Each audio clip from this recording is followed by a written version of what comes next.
Hello मेरे प्यारे साथियों, कैसे हैं आप सभी का स्वागत है आपके अपने YouTube channel Indian BRD classes में। और उम्मीद करता हूं कि आप सभी लोग अच्छे होंगे। मेरा नाम है शशिकांत और आज हम आपके लिए लेकर आए हैं इलेक्ट्रोस्टैटिक का सेकेंड लेक्चर। और यदि आप चैनल पर फर्स्ट बार विजिट किए हो तो चैनल को सब्सक्राइब कर दीजिएगा और साथ ही बेल आइकन को प्रेस करके ऑल नोटिफिकेशन पर क्लिक करिएगा ताकि हमारे नए वीडियो के अपडेट्स आप तक पहुँचते रहें।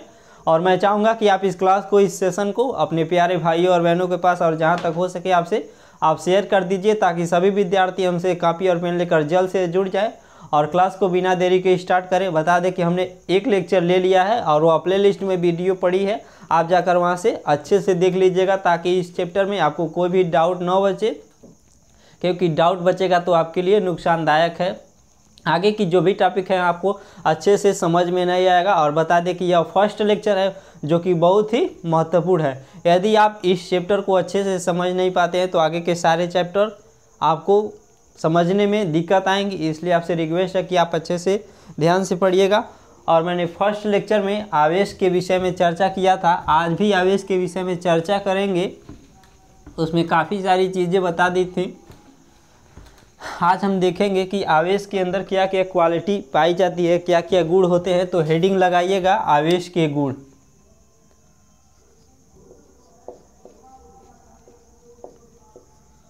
आवेश के गुण। आप लोग जानते हैं कि आप भी विद्यार्थी हैं, आपके अंदर भी कुछ न कुछ गुण होगा या फिर आपके साथ बहुत सारे बच्चे पढ़ते होंगे। कोई तेज होगा, कोई मध्यम होगा, कोई मीडियम क्लास का होगा, यानी कि सभी लोगों के अंदर कुछ ना कुछ गुण होता है। तो इसी प्रकार से आवेश के विषय में भी आवेश के अंदर भी गुण होता है जिसको हमें जानना है। समझिएगा, मैंने फर्स्ट लेक्चर लिया था तो उसमें बताया था कि जब थेल्स ने बताया था कि यदि आप अंबर के पदार्थ को लेंगे और ऊन के कपड़े से रगड़ेंगे तो क्या होगा कि कुछ समय के बाद जो अंबर का पदार्थ होगा वह छोटी छोटी पदार्थों को अथवा छोटे छोटे कागज़ के टुकड़ों को और तिनकों को अपनी ओर आकर्षित करने लगता है। लेकिन कुछ समय के पश्चात फिर इनकी बातों पर ध्यान नहीं दिया गया था और फिर लगभग 2000 साल बाद 1600 ईस्वी में एक डॉक्टर गिलबर्ट नाम के साइंटिस्ट आए। उन्होंने बताया था कि केवल अंबर ही नहीं बल्कि अंबर के भांति कांच हो गया, लाख हो गया, आवनुस हो गया, ये भी इनको भी यदि ऊन के कपड़े से रगड़ा जाए तो इनके भीतर भी वही क्वालिटी आ जाती है जो अंबर के पदार्थ में था। यानी कि इनको भी यदि ऊन से रगड़ा जाए तो ये भी छोटे छोटे पदार्थों अथवा कणों को अपनी ओर आकर्षित करने लगते हैं। यानी कि इनके भीतर छोटे छोटे पदार्थों को अपनी ओर खींचने अथवा दूर करने की क्वालिटी होती है। इससे हमें यही समझ में आया। तो फर्स्ट क्वालिटी हमारा क्या होता है, लिखिएगा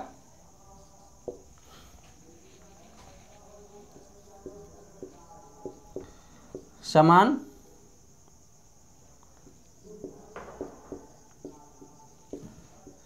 आवेश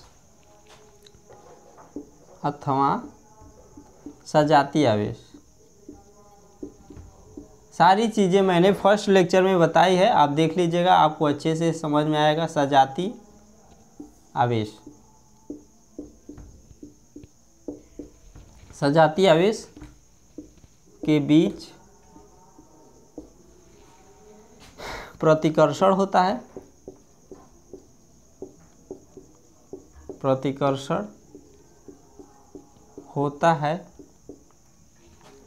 तथा विपरीत आवेश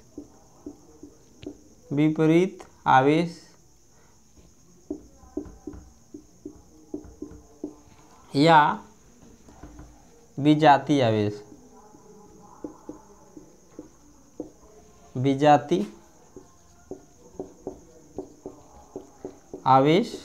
के मध्य आकर्षण होता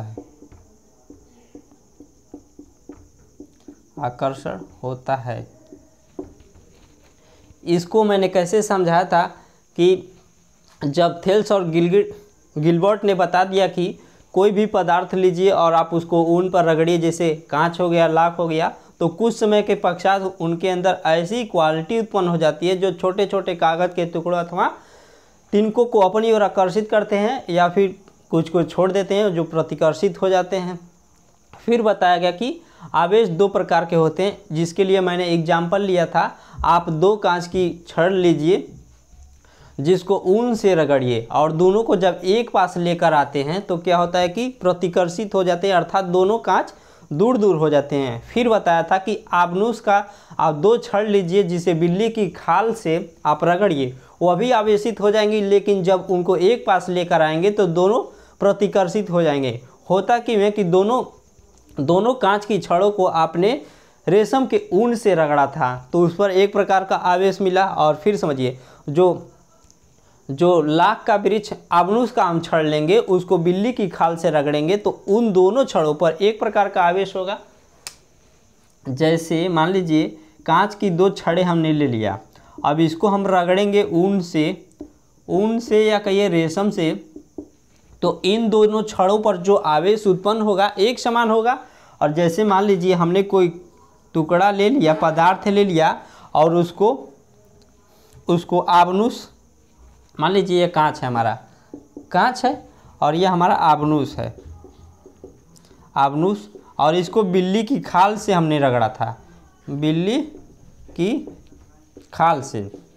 तो क्या हुआ कि इन दो आबनूस के छड़ों पर जो आवेश हुआ था एक समान उत्पन्न हुआ था और जो कांच था उन पर एक समान आवेश उत्पन्न हुआ था। लेकिन जब दोनों कांच की छड़ों को आप एक पास लेकर आएंगे तो क्या होता है कि इनके बीच देखा गया कि प्रतिकर्षित होते हैं, यानी कि एक कांच का टुकड़ा दूसरे को प्रतिकर्षित कर देता है। इसमें भी वही बात हुई, जब दोनों आबनूस के छड़ को बिल्ली की खाल से रगड़ा गया और एक पास लेकर आया गया तो देखा गया कि दोनों छड़े एक दूसरे के प्रतिकर्षित कर देते हैं। लेकिन आबनूस का एक छड़ लिया गया और कांच का एक छड़ लिया गया, ये दोनों छड़े आपस में मतलब आवेशित हैं, तो देखा गया कि ये दोनों छड़े आवेशित एक दूसरे के पास आ जाती हैं, यानी कि आकर्षित हो जाती हैं।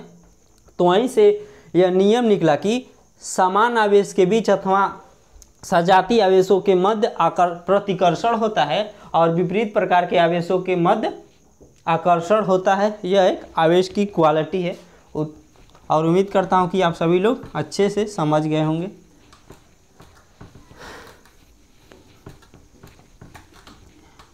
नेक्स्ट लिखिएगा। और हाँ, पीडीएफ लेना चाहते हैं तो मैंने वीडियो के डिस्क्रिप्शन बॉक्स में अपने टेलीग्राम चैनल का लिंक दे दिया है, आप जाकर मेरे टेलीग्राम चैनल को ज्वाइन कर लीजिएगा और वहाँ से आप पीडीएफ को डाउनलोड कर सकते हैं या फिर डायरेक्ट सर्च करिएगा इंडियन बीआरडी क्लासेस और वहाँ से ज्वाइन करके आप डाउनलोड कर सकते हैं पीडीएफ को। नेक्स्ट क्वालिटी क्या होती है?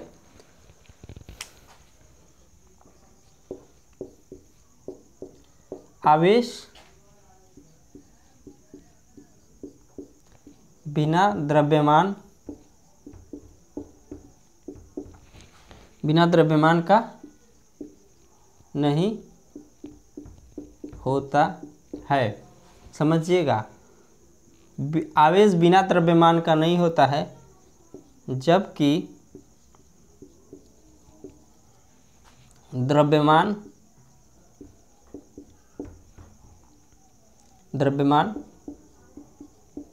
बिना आवेश का हो सकता है। समझिएगा कि आवेश बिना द्रव्यमान का नहीं होता है, लेकिन कोई भी पदार्थ हो उसमें द्रव्यमान अवश्य होगा। जैसे मान लीजिए मैंने एक कोई टुकड़ा ले लिया। अब देखिए, आप लोग जानते हैं कि प्राकृतिक में कोई भी चीज़ होती है प्रारंभ में अपने उदासीन अवस्था में होती है, अर्थात कहने का मतलब यह है कि उस पर कोई चार्ज नहीं उत्पन्न होता। जैसे मान लीजिए यह निर्वात में है तो कोई चार्ज नहीं उत्पन्न होगा। अब चार्ज उत्पन्न करने के लिए इसके समान या फिर इससे छोटा बड़ा कोई भी पदार्थ लेंगे, रगड़ेंगे तो इस पर आवेश होगा। समझिए, यह उदासीन अवस्था में है, लेकिन इसके अंदर यह उदासीन है, इसके अंदर द्रव्यमान है लेकिन आवेश नहीं है। तो मैंने फर्स्ट पॉइंट क्या लिखा कि देखिए, द्रव्यमान बिना आवेश का हो सकता है। इसी बात को हम लिखें, यह न्यूट्रल अवस्था में, उदासीन अवस्था में, इसके अंदर द्रव्यमान है। अब देखिए, जब इसको रगड़ेंगे, इस पर रगड़ेंगे तो यह आवेशित होगा, रगड़ेंगे तो यह आवेशित हो जाएगा, रगड़ेंगे तो आवेशित हो जाएगा। तो इसके अंदर आवेश भी होगा, द्रव्यमान भी होगा। लेकिन मान लीजिए वही बात लिखा हूँ कि आवेश बिना द्रव्यमान का नहीं होता है। लेकिन मान लीजिए यदि इसमें द्रव्यमान, जब द्रव्यमान ही नहीं रहेगा तो वस्तु कहाँ से रहेगी, अर्थात द्रव्यमान नहीं रहेगा तो आवेश तो उत्पन्न ही नहीं हो पाएगा, आवेश तो उत्पन्न ही नहीं होगा। यानी कहने का मतलब है कि जो आवेश है बिना द्रव्यमान के संभव नहीं है, लेकिन द्रव्यमान बिना आवेश के संभव है। अर्थात न्यूट्रल सभी जितने भी वस्तु हैं प्राकृतिक में सभी अपने प्रारंभिक अवस्था में आवेशहीन होते हैं, मतलब उन पर कोई आवेश नहीं होता है, लेकिन उन पर द्रव्यमान तो होता ही है। द्रव्यमान के बाद ही कहीं आवेश को उत्पन्न किया जाता है। थर्ड क्वालिटी क्या है समझिएगा,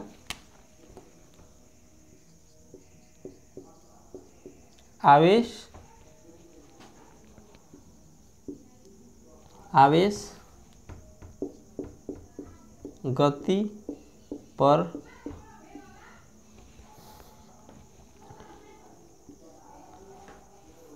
गति पर निर्भर नहीं करता है, नहीं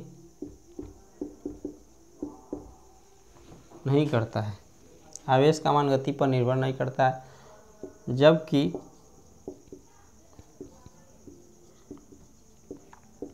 द्रव्यमान गति पर निर्भर करता है। समझिएगा, द्रव्यमान गति पर निर्भर करता है जबकि आवेश जो गति पर निर्भर नहीं करता है। यानी कहने का मतलब आप छोटे मात्रा में आवेश को लीजिए या फिर बड़े मात्रा में, आप कितना भी स्पीड लगा दें उसका द्रव्यमान पर कोई इफेक्ट नहीं होगा, या फिर कितना बड़ा आवेश ले लें उस पर गति का कोई प्रभाव नहीं होगा, लेकिन द्रव्यमान पर गति का प्रभाव पड़ता है। जैसे समझिएगा, मान लीजिए मैंने छोटा सा बॉल ले लिया, आप लोग क्रिकेट खेलते होंगे या फिर मैच देखते होंगे, इसमें जो खिलाड़ी होते हैं जो बॉल को फेंकते हैं वह कहीं 80 के स्पीड से, 90 के स्पीड से, 120 के स्पीड से फेंकते हैं, 120 मान लीजिए फेंकते हैं। लेकिन जब 120 किलोमीटर पर सेकेंड या मिनट जैसे भेजते हैं, मान लीजिए इसी बॉल को मैंने बड़ा कर दिया और यह क्या था, रबड़ का था, इसको हम दे दिए लोहा का, यह हमारा आयरन का हो गया। तो बताइए इस बॉल को इतनी तेज़ी से फेंक सकते हैं? तो आपका जवाब होना चाहिए सर नहीं। क्यों नहीं? क्योंकि इसका जो द्रव्यमान होगा बढ़ जाएगा। द्रव्यमान बढ़ेगा तो जो फेंकने की क्षमता होगी, जो फेंकने के बाद जो गति होगी वह कम हो जाएगी। कहने का मतलब यह है कि द्रव्यमान और स्पीड में, द्रव्यमान स्पीड के व्युत्क्रमानुपाती होता है। नोट कर लीजिएगा, आप लोग खुद प्रैक्टिकली समझ सकते हैं कि छोटा सा बाल होता है, आप उसको बहुत तेज़ी से फेंकते हैं, या फिर ईंटा ले लीजिए, 5 किलो का ईंटा, 3 किलो का ईंटा, आप उतना स्पीड से नहीं फेंक सकते हैं।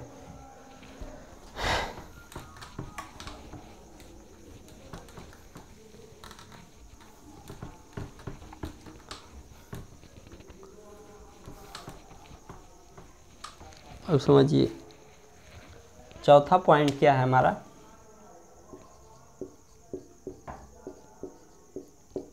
आवेश संरक्षित होता है। आवेश संरक्षित होता है, या फिर एक हेडिंग बना लीजिएगा, आवेश का संरक्षण सिद्धांत। क्वालिटी में यह लिख सकते हैं कि आवेश संरक्षित होता है, लेकिन एक हेडिंग लगा लीजिए, आवेश का संरक्षक सिद्धांत, उसमें बताया जाएगा।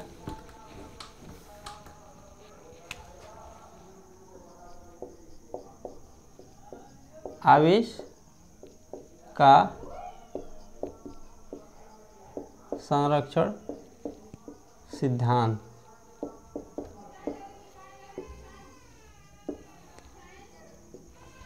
आवेश का संरक्षण सिद्धांत कहने का मतलब यह है कि आवेश संरक्षित होता है। आवेश को न तो उत्पन्न कर सकते हैं और न ही इसको नष्ट कर सकते हैं, इसको केवल एक रूप से दूसरे रूप में परिवर्तित कर सकते हैं, जिसको एक एग्जाम्पल से समझिएगा।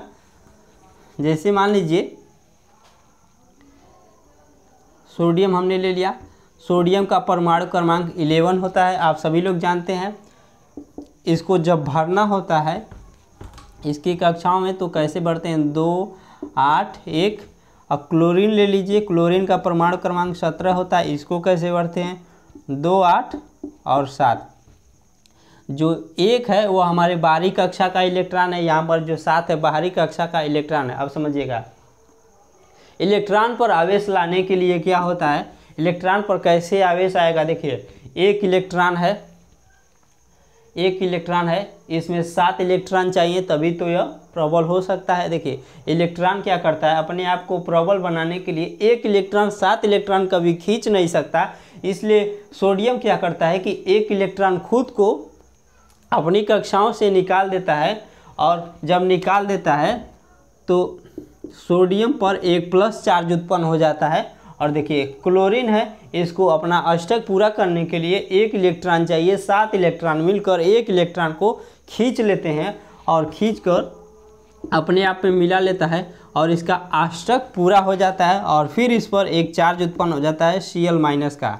समझिएगा, मान लीजिए इसको अभी 8 मत लिखिए। देखिए, यहाँ पर शुरू में इसमें एक इलेक्ट्रॉन है, इस कक्षा के लास्ट में एक इलेक्ट्रॉन है और यहाँ पर 7 इलेक्ट्रॉन है। दोनों मिलकर 1 + 7 r = 8 होंगे। लेकिन जैसे ही त्याग देगा, जैसे ही सोडियम एक इलेक्ट्रॉन को त्यागेगा तो यहाँ पर कितना हो जाएगा, 0, और यह एक इलेक्ट्रॉन लेगा तो कितना हो जाएगा, 8।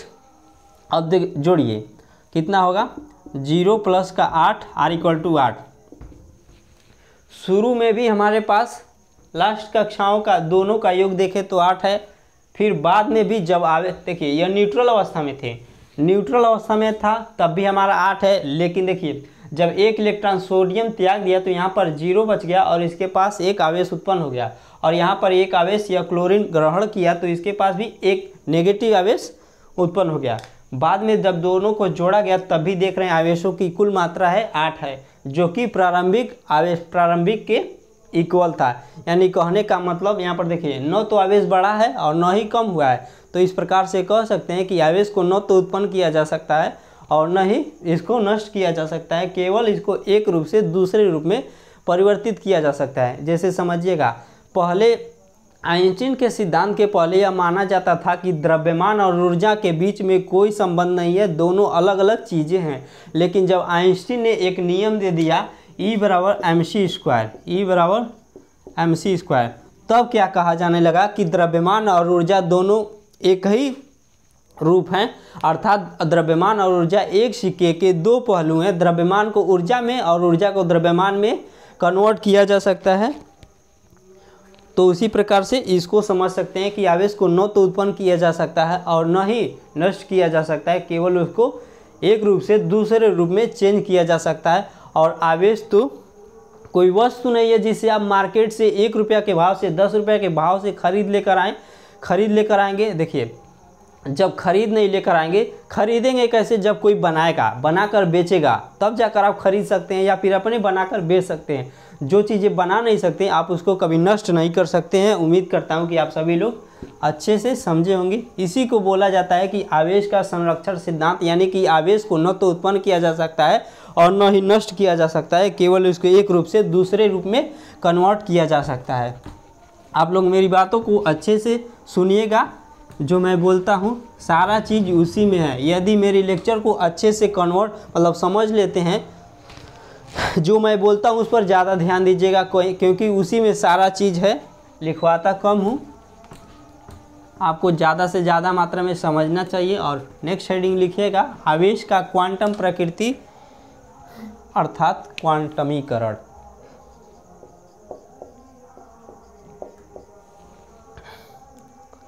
आवेश का मात्रक लिख लीजिए, आवेश का मात्रक, कि आवेश का क्या मात्रक होता है। आप लोग सभी लोग जानते होंगे कि आवेश का मात्रक क्या है।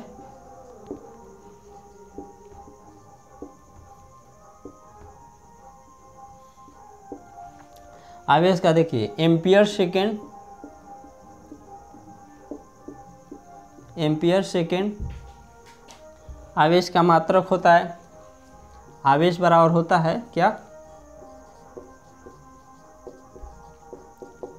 आई इंटू टी यही होता है एम्पियर सेकेंड। दूसरा होता है कूलाम, कूलाम फिर से होता है इलेक्ट्रोस्टैट यूनिट, फ्रैंकलिन, फैराडे, और छठा हमारा होता है ईएमयू। इतना सारा मात्रक कूलाम का है। अब लिख लीजिएगा सबसे बड़ा मात्रक क्या है हमारा? फैराडे। सबसे बड़ा फैराडे, सबसे बड़ा फैराडे। एक फैराडे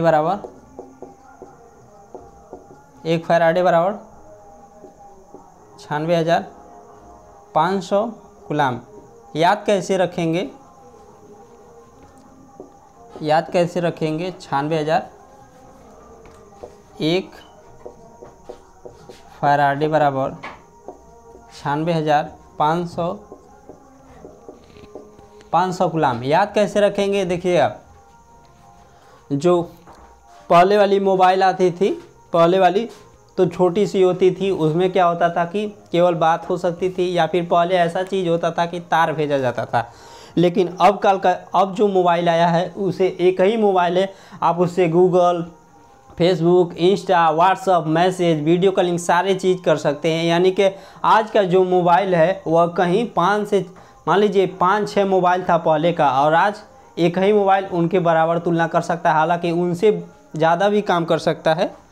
तो इसलिए याद रखिएगा जो फैराडे है वह बड़ा है, और जो 96,000 ये कूलाम है वह छोटी मात्रा में है। देखिएगा जो कूलाम है, कूलाम तो बहुत पहले से चल रहा है, और यह फैराडे बाद में आया है, तो इसलिए जो बाद में आया है वह बड़ा है। और सबसे छोटी इलेक्ट्रोस्टैटिक यूनिट लिख लीजिएगा। और नेक्स्ट हेडिंग लिखिएगा आवेश का क्वांटमीकरण।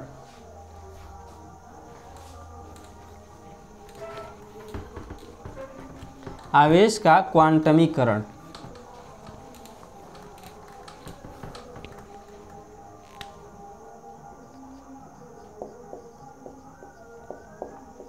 आवेश का क्वांटमीकरण।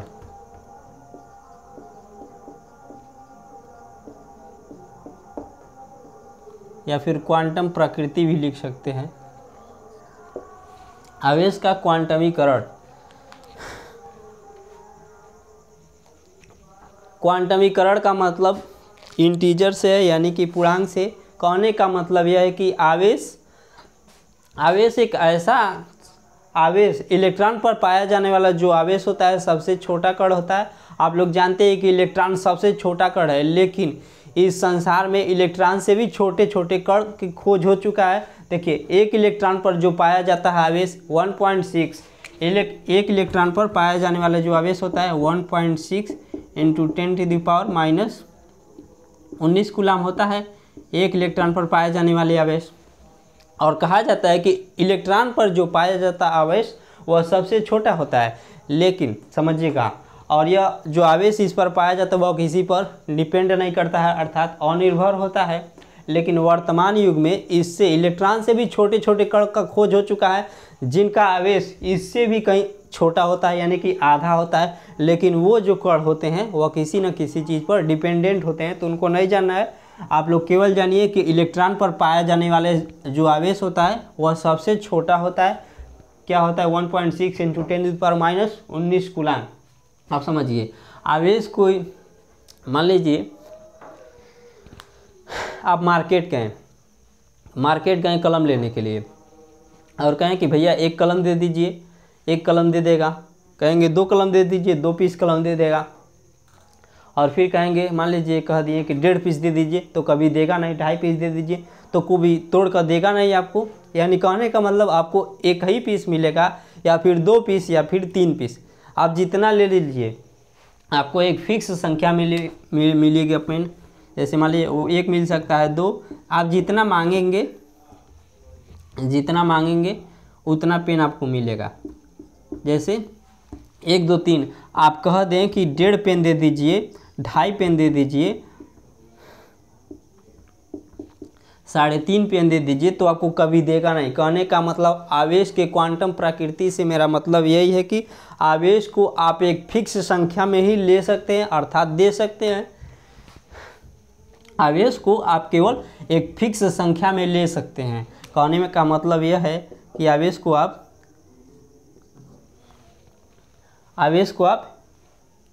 1 ले सकते हैं, 2 आवेश ले सकते हैं, 3 आवेश ले सकते हैं। ये प्लस का है। -1 आवेश ले सकते हैं, -2 आवेश ले सकते हैं, -3 आवेश ले सकते हैं। केवल आपको एक फिक्स संख्या में ले सकते हैं। यानी कि कहने का मतलब ये सारे हमारे पूर्णांक हैं। आप लोगों ने बचपन में नंबर लाइन पढ़ा होगा। नंबर लाइन क्या होता है हमारा? नंबर लाइन जैसे एक संख्या होती है, यहाँ पर 0 होता है, 0 के बाद 1 2 3 4, इधर क्या होता है -1 -2 -3। तो ये सारे हमारे पूर्णांक हैं। यानी कहने का मतलब आवेश को आप इन पूर्णांकों की संख्या में ही ले सकते हैं और दे सकते हैं। इनको मतलब 1 से 1 लिख सकते हैं, 2 लिख सकते हैं, 3 लिख सकते हैं, या फिर -1 लिख सकते हैं, 2 लिख नहीं मतलब ले सकते हैं, और -3 लिख सकते हैं। अभी बताया कि हमने 1.5 आवेश नहीं ले सकते हैं, 4.5 आवेश नहीं ले सकते हैं, 4.5 आवेश नहीं ले सकते, 4 आवेश ले सकते हैं, 1 आवेश ले सकते हैं।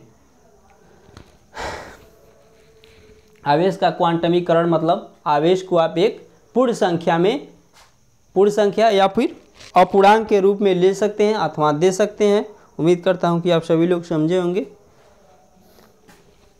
इसके बाद नेक्स्ट हेडिंग लगाइएगा। जैसे एक प्रश्न लिख लीजिए, तब आपको ज़्यादा से ज़्यादा अच्छे से समझ में आएगा। जैसे समझिए, आवेश को हमने Q से रिप्रेजेंट करते हैं, Q बराबर NE। यहाँ पर N क्या है हमारा? N क्या है? नंबर ऑफ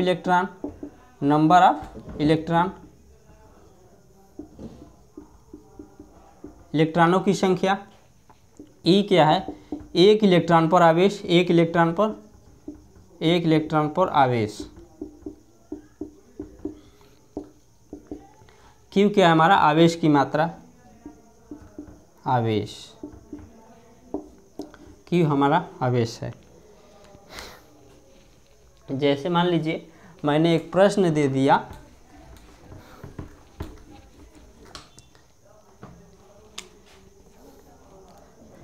एक प्रश्न लिखिएगा,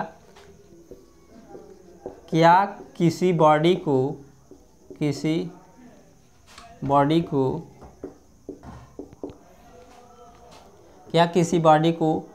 18 × 10⁻18 कूलाम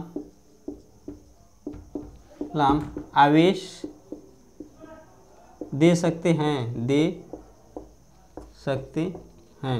देखिए, इसका मान इंटीजर वैल्यू में आना चाहिए, यानी कि 2 3 4 5 6, यानी कि नंबर ऑफ लाइंस मतलब नेचुरल नंबर्स कह सकते हैं। 2 3 4 5 6 आना चाहिए। चलिए चेक करते हैं, समझिएगा। Q बराबर हमारा फार्मूला है Ne। इतना इलेक्ट्रॉन देना है हमको। Q का मान 1,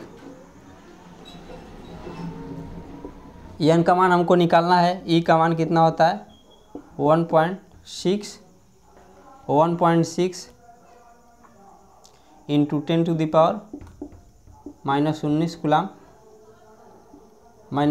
कूलाम। Q का मान हमारा ये है 8 × 10⁻⁻18 माइनस इधर है। अब देखिए 1.6 इंटू 10⁻⁻19 कूलाम को नीचे भेजिएगा तो कितना होगा? यहाँ से हटा दीजिए, इसको भी हटा दीजिए।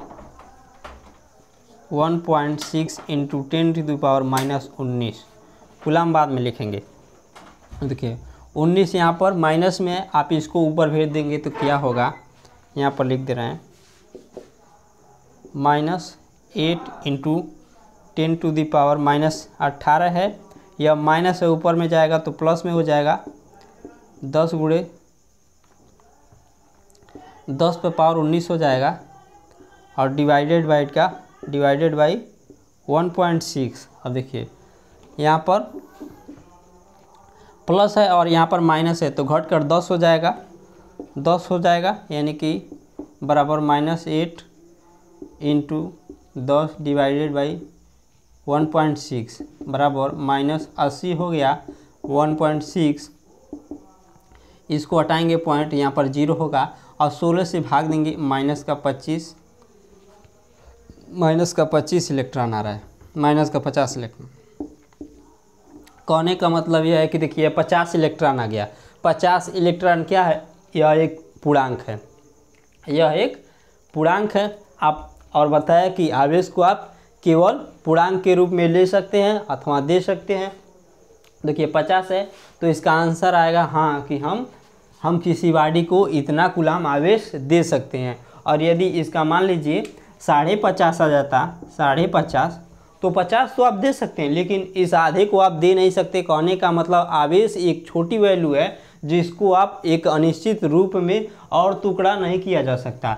1.6 इंटू 10⁻−19 कलाम को और हम छोटा टुकड़ा नहीं कर पाएंगे, यानी कि जब टुकड़ा नहीं कर पाएंगे तो दे कैसे सकते हैं। उम्मीद करता हूं कि आप सभी लोग अच्छे से समझे होंगे। नेक्स्ट हेडिंग लिखिएगा कूलम का नियम।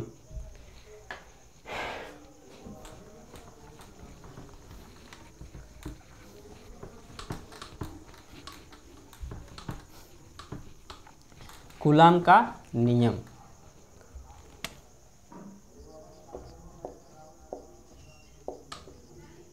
कूलम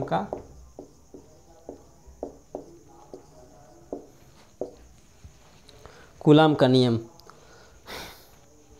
अब जो टॉपिक आप पढ़ने जा रहे हैं वो मुझे लगता है कि इस चैप्टर का काफ़ी इम्पॉर्टेंट चीज़ है। यह जो कूलम का नियम, यह जो टॉपिक है एग्ज़ाम में हर साल देखने को मिलता है, लेकिन हम इस टॉपिक को इस क्लास में नहीं नेक्स्ट क्लास में देंगे, और ताकि यह वीडियो आपको बड़ा न लगे। और यदि आप चैनल पर सब्सक्राइब नहीं किया तो सब्सक्राइब कर लीजिएगा और इस पर कंप्लीट सिलेबस आपका कवर कराया जाएगा। तो चलिए मिलते हैं नेक्स्ट वीडियो में। Thank you very much. जय हिंद, वंदे मातरम।